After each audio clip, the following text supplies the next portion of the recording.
আসসালামু আলাইকুম ওরহমতুল্লাহি ওবরাকাতু।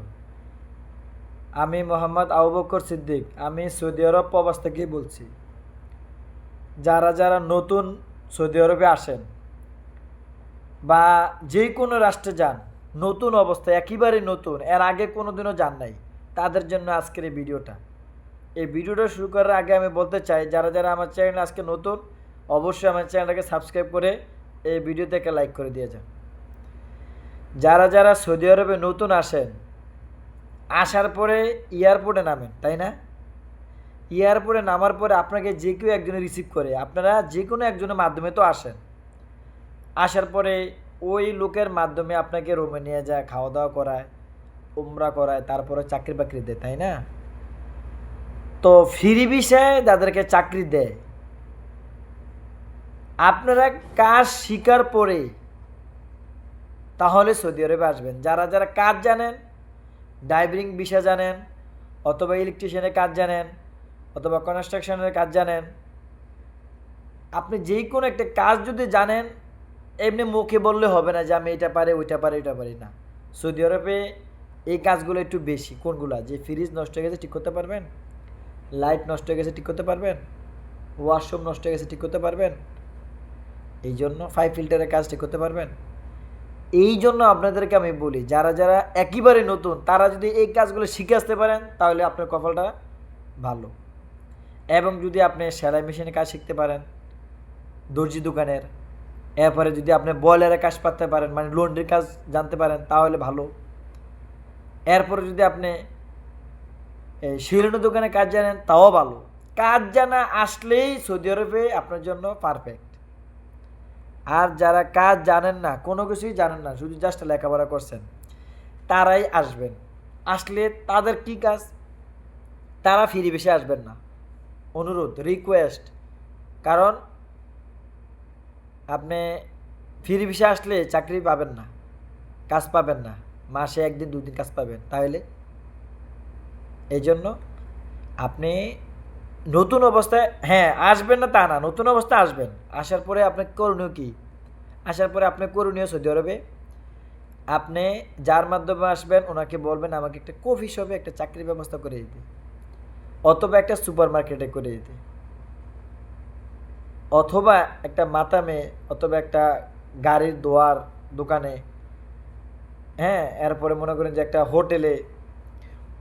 নতুন অবস্থায় একটু কষ্ট হইব, কারণ আপনার সাথে বাঙালিও থাকবে, মাসরিও থাকবে, ইয়ামিনীয় লোক থাকবে, সুদানি লোক থাকবে, ফিলিপাইনি লোক থাকবে। ভাই সবাই ধর এক না, ভালো খারাপ তো আছে, পাকিস্তানি লোক থাকবে। কিন্তু ভাই ওই যে আপনার যে নতুন অবস্থায় আইছেন, তারা আপনাকে মানে আপ্যায়ন করবে না, গ্রাহ্য করবে না, তারা হালায় হালায় দিবে এরকম।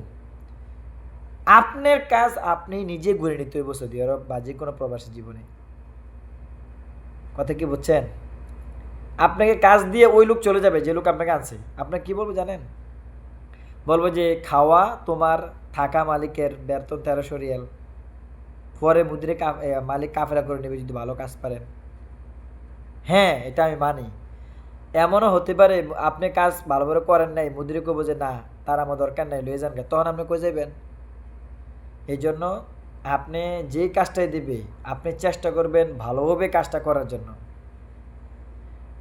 প্রথম অবস্থায় এত পরিমাণে কষ্ট লাগবো, পারিবারিক ঝামেলা থাকবো, বউ রেখে এলে, বাবা মা থাকলে, ছেলে সন্তান থাকলে তাদের প্রতি মন টানবো, কাজে মন বসবে না, ভালো কাজও ভালো লাগবে না, সব কিছুই তিতা লাগবো, অশান্তি লাগবো।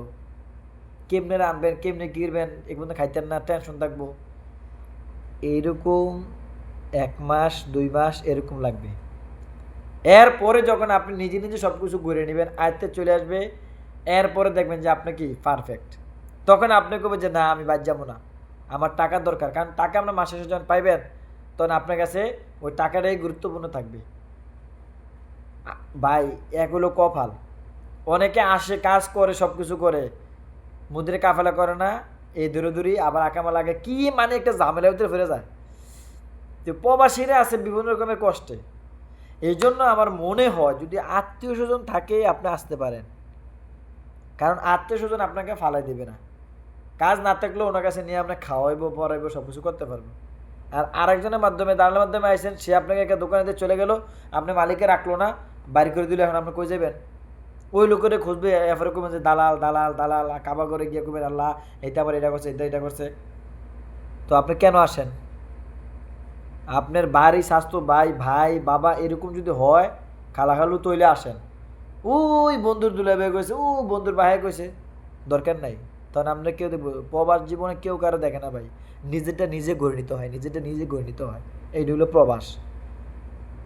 আমার সাথে আরও 4-5 জন আইছে, এগুলো অলরেডি বাইক দিয়ে বই রয়েছে, 5 মাসের ভিতরে বাইক দিয়ে বই রয়েছে। কাজ দিছে, কাজ পারে নাই, মুদালের মতন রয়েছে, সিধা খাতার মতো রয়েছে। আর বাইক নিজেটা নিজে গণিত হইব, চালাক হইতে হইব, চালাক। তারপরেই সম্ভব, এর আগে না। প্রবাদ জীবনে আপনি নিজেই রান্নাবান্না করে খাইতে হবে, এগুলো শিখে আসতে হবে, শিখে আসতে হবে। বউ খাওয়াই দিছে, মা খাওয়াই দিছে, বোনে খাওয়াই দিছে, এগুলো সৌদি আরবে চলবে না, প্রবাদ জীবনে চলবে না। নিজেরা নিজে ফাঁক করে খাওয়া লাগবো। যদি খানা নিজের উপর ফিরে যায়, না খেয়ে থাকতে হবে মাঝে মধ্যে। আর যদি খানা পাকাইতে পারেন, তাহলে তো আপনার কপাল ভালো। ঢাকা যেন বানানো ভিয়ালাম যায়, খানাটা হলেও কষ্ট সৌদি আরবে। এই জন্য রান্না বান্না করতে হবে, আর সবার সাথে ভালো ব্যবহার করে। কেউ দুলাবে ডাকলে, শালা ডাকলে দুলাবে ডেকে আইয়া করবেন। সৌদি আরবে এমনই প্রথম অবস্থায়, বাঙালি হোক, ইয়ামিনি সুদানি, তাদের শুধু হোক, তাদের সাথে ভালো ব্যবহার করবেন, তাদের উপরে কোনো কথা বলবেন না। তারা যেটা হয় এটা, আমরা যেটা কই এটা, এরকম কইয়া কোনো মতে 1 মাস 1.5 মাস থাকেন। দেখবেন যে আপনি যখন এটা হাওয়া বুঝে নেবেন, তখন আপনি চালাক হয়ে যাবেন। প্রথমে চালে করতে যাবেন না, বুঝছেন? ভিডিওটা ভালো লাগলে সাবস্ক্রাইব করে দেন। আরও ভিডিও দেবো আমার চ্যানেলে, 100% সত্য কথা বলছি। যদি ভালো লাইক করেন, সাবস্ক্রাইব করেন, কমেন্ট করে যান, আমি কমেন্টে রিপ্লাই উত্তর দেবো। আমি ভালো করে ভিডিও, দৈনিক ভিডিও ছাড়বো আমার এই পেজে, এই চ্যানেলে। আপনারা শুধু সাবস্ক্রাইব করে দেন, যাতে আমি ভিডিও ছাড়লে আপনার মোবাইলে সবার আগে নোটিফিকেশনটা চলে যায়। একটা লাইক করে দিয়ে যান। আসসালামু আলাইকুম।